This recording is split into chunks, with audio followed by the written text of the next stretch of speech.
The highway has always been a place of lost souls. People die in fiery accidents, a playground for serial killers. The immense beauty of its lush boreal forest, skies full of birds, babbling brooks, and mighty rivers overshadowed the promise of death. There isn't much transportation up here, minus an overpriced bus, only making certain stops. In light of this, I was walking to a party in the next town over. It was only a couple of miles. I could easily make it. Today had been long, however, and soon I was standing with my thumb out. It wasn't long till a man appeared with glasses and a rosary on his dash. The conversation was sparse and awkward. I remember not arriving at the party. Nightfall had come. I heard the rustling of woodland predators looking for food. I pulled myself out of the watery ditch and realized I must have bailed on the creep. He must have scared me, so I fought my way out of his car.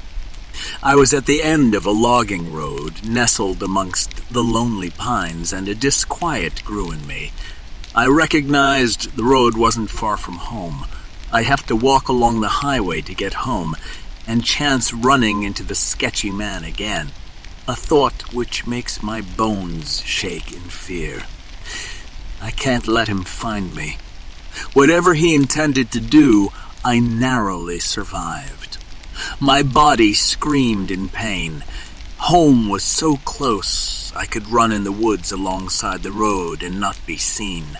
I slowly made my way into the sleepy little town and saw my home. He wasn't going to catch me. I can report him. I'm still alive. I tripped and scrambled up the stairs to my home. That's when I saw myself. My head was wounded severely, my face mangled. My limbs are bloody and bruised. I can see my own brain. Suddenly, it starts coming back to me. He takes a hammer to my face, to my legs, everywhere. My leg almost broke the bone hanging on by a thread. No one could have survived this. I don't think I did. Did I die in the waterlogged ditch? Was this a final nightmare? I don't want to die. I'm not ready. I'm not ready.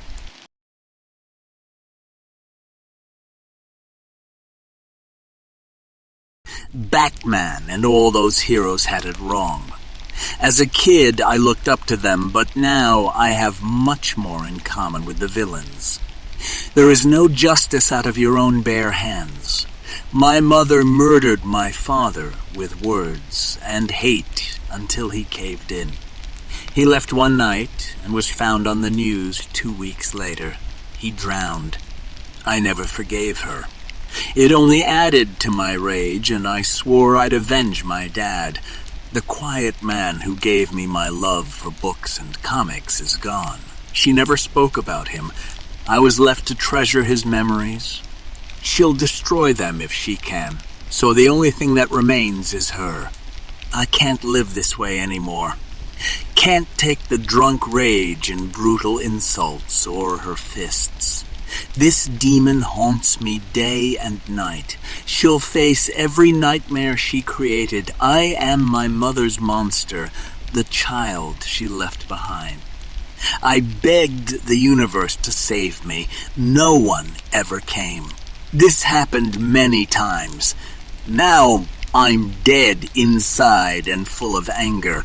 I know what to do with it. I'm gonna end it all, Mom. I waited for her to get wasted and passed out. It's go time. I laughed gleefully, turning into cackling like a hyena. Death is in the air. I poured gas everywhere, every inch of the house. I can't wait till this tinderbox goes up. When the preparations were made, I grabbed the lighter and went to say goodbye to Mother. She didn't smell the gas and remained in drunken sleep. It would be her last. Now, on the precipice of every dream and nightmare come true.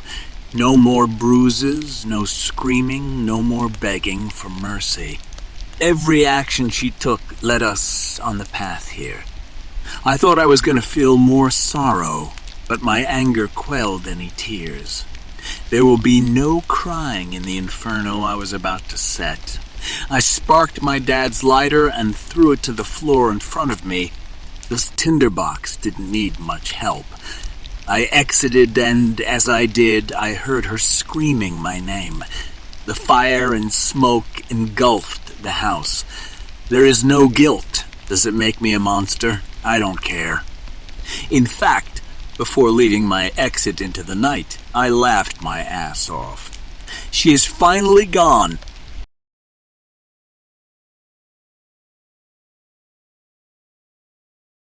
When I was 5 or 6, my mom and I lived in my grand's council house with extended family.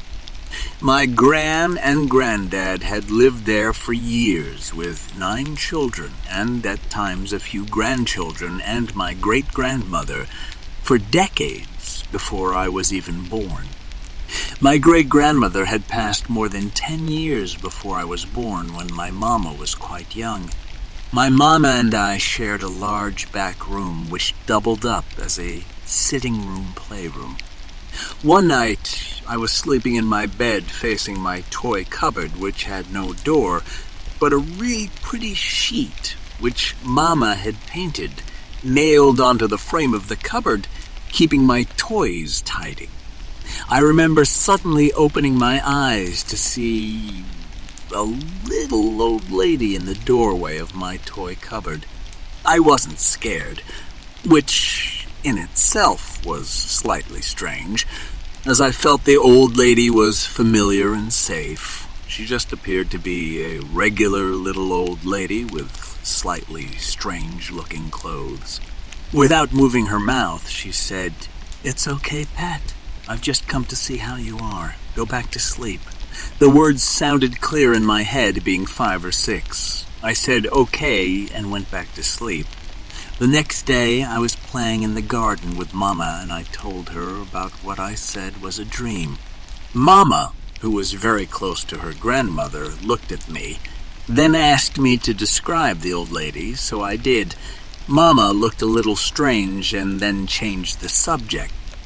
Years later, we were talking about family with my big cousin Jimmy, who was living with Mama and I at the time.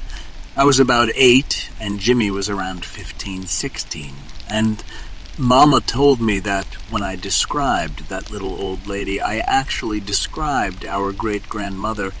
Jimmy laughed and said when he had the same bedroom, he had seen our great-grandmother also in the same place as I saw her. There were only 3 differences. Jimmy knew our great-grandmother before she passed. Albeit he was very young, but remembered her well. It was in the middle of the day when Jimmy saw her, and she just smiled at him without speaking. My mama got out a really old-looking family photo, and in the middle of family members, I knew looking younger was the very same kindly-looking little old lady. Additional note, Pete is used as a pet name by many people from Newcastle, and I think Sunderland also, where my great-grandmother's family originated from.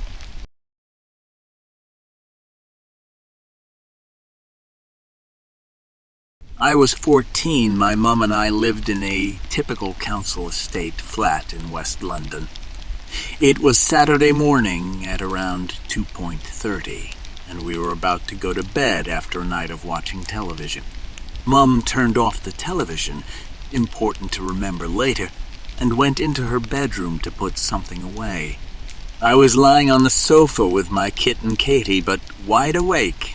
I sat up to get ready to get in my wheelchair to go to bed. Suddenly, it was like static in the air, but there was no noise, nothing but silence. At this point, I was totally alone in the living room as Katie had wandered out to the hall. I just happened to glance at the television, and I saw it was glowing with a beautiful white light, and in the center of the television, a really ancient old woman was staring directly at me. Her face ran with lines, her hair was long and straight, and eyes were filled with so much goodness and wisdom. It was as if she saw right into my soul, and I was bathed with a strong kind of tranquility and calmness I hadn't felt before. This is not to say that I wasn't surprised by the event. I called out to Mum twice. As suddenly as she came, the beautiful, pure light disappeared along with the ancient wise woman. There was static once more, and the screen was black again. My mum came out of her room a few seconds later, not even hearing me seconds before or noticing my alarm until I told her what I've just told you. Mum has always been slightly skeptical where the unexplained is concerned, but we come from a family of sensitives, and she has had her fair share of unexplained events in her own life, so it didn't really faze or surprise her too much. Through all this, I didn't once feel threatened or menaced by the vision of the wise woman, and I have always remembered her with curiosity and interest. In fact, I have sometimes wished she would come to visit me again.